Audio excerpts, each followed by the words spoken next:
Hello and welcome. यह lecture pair of linear equations को solve करने की पहली अलजेब्रिकल टेक्निक सब्स्टिट्यूशन मेथड पर बेस्ड है।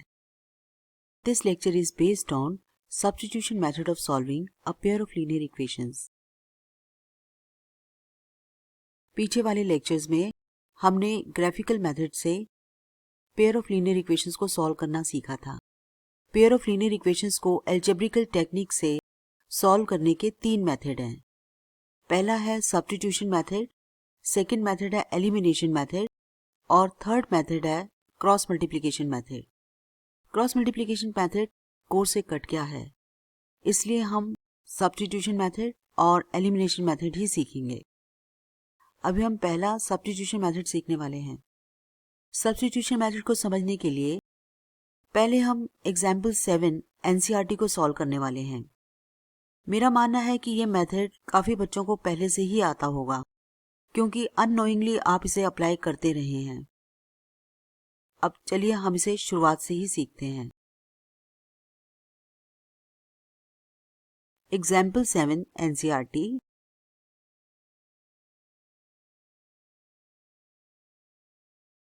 तो यह है एग्जाम्पल 7 एनसीईआरटी। सब्स्टिट्यूशन मेथड में क्या करते हैं? हमारा फर्स्ट स्टेप होता है कि किसी एक इक्वेशन को ले लेते हैं, एक वेरिएबल को दूसरे वेरिएबल की टर्म्स में लिख लेते हैं। यहां पर हम दूसरी इक्वेशन को लेते हैं, फ्रॉम इक्वेशन 2। हम x को y की टर्म्स में ले लेते हैं, क्योंकि यह फ्रैक्शन नहीं देगा। क्या होता अगर हम y को चूज करते? अगर हम y को चूज करते तो फ्रैक्शन आ जाती। हम y को चूज करके भी इस क्वेश्चन को दोबारा सॉल्व करेंगे। तो अभी हमने x को y की टर्म्स में लिख लिया है, यह हमारे लिए आसान रहेगा। इसके बाद हम उस इक्वेशन पर आएंगे जो इक्वेशन यूज नहीं की है, यानी कि फर्स्ट इक्वेशन। इसमें हम x की वैल्यू यहाँ पर सब्स्टिट्यूट कर देंगे और यह पूरी इक्वेशन सिंगल वेरिएबल y की टर्म्स में आ जाएगी। Substituting x equals to 3 minus 2y in equation 1। ये इक्वेशन बन जाएगी 7 times 3 minus 2y minus 15y is equals to 2। अब यह इक्वेशन पूरी तरह से सिंगल वेरिएबल में कन्वर्ट हो गई है और हमें यह सॉल्व करनी आती है। तो सबसे पहले हम y की वैल्यू यहाँ से सॉल्व करके निकाल लेंगे।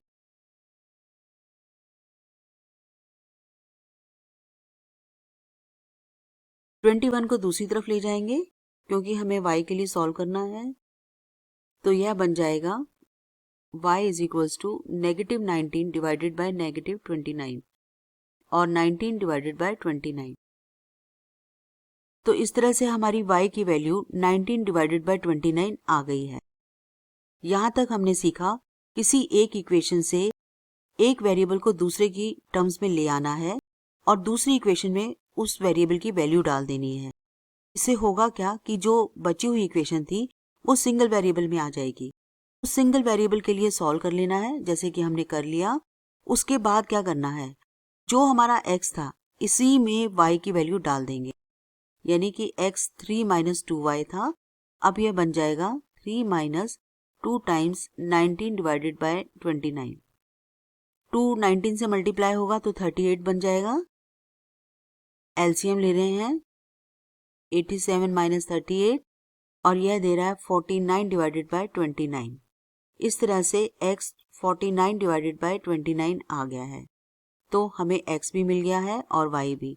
तो आंसर है x equals to 49 divided by 29 and y is equals to 19 divided by 29। इसी क्वेश्चन को हम वापस सॉल्व करने वाले हैं। अब हमने इसमें x को निकाला था y की टर्म्स में।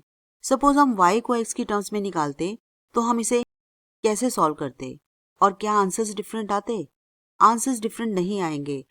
किसी भी पेयर ऑफ लीनियर इक्वेशंस के आंसर्स सेम होते हैं, क्योंकि ये दोनों ग्राफ पर लाइंस को रिप्रेजेंट करती हैं और इनका आंसर क्या होता है, इंटरसेक्शन पॉइंट।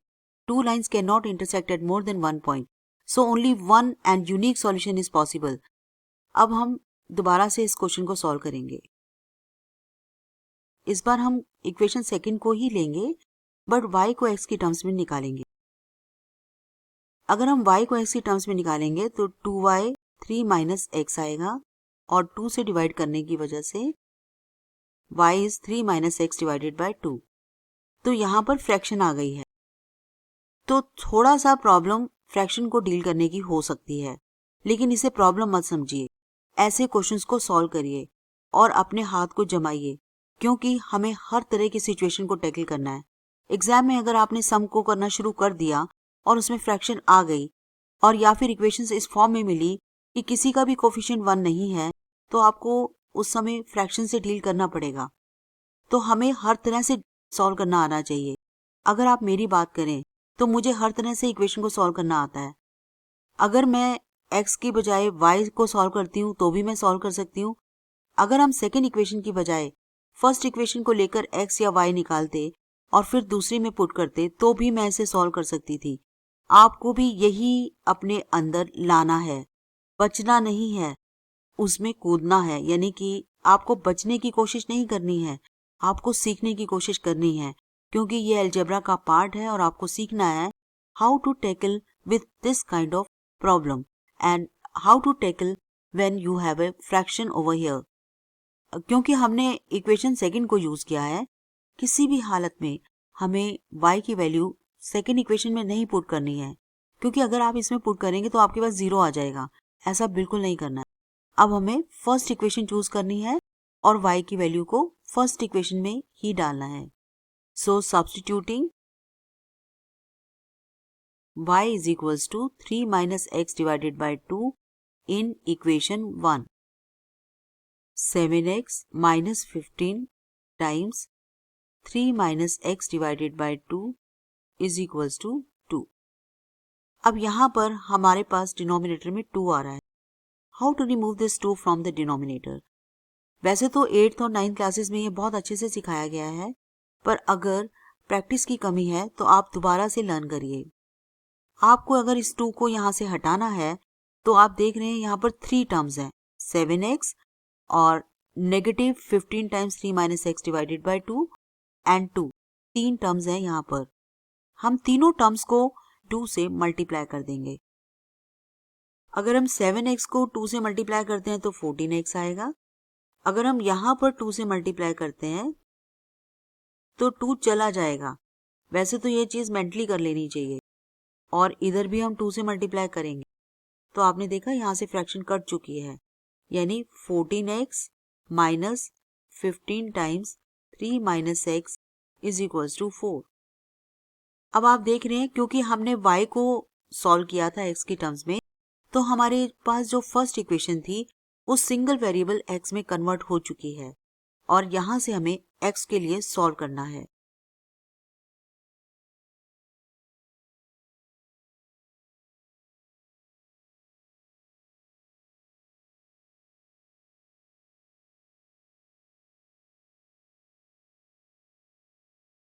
तो हमारे पास x 49 डिवाइडेड बाय 29 आ गया है।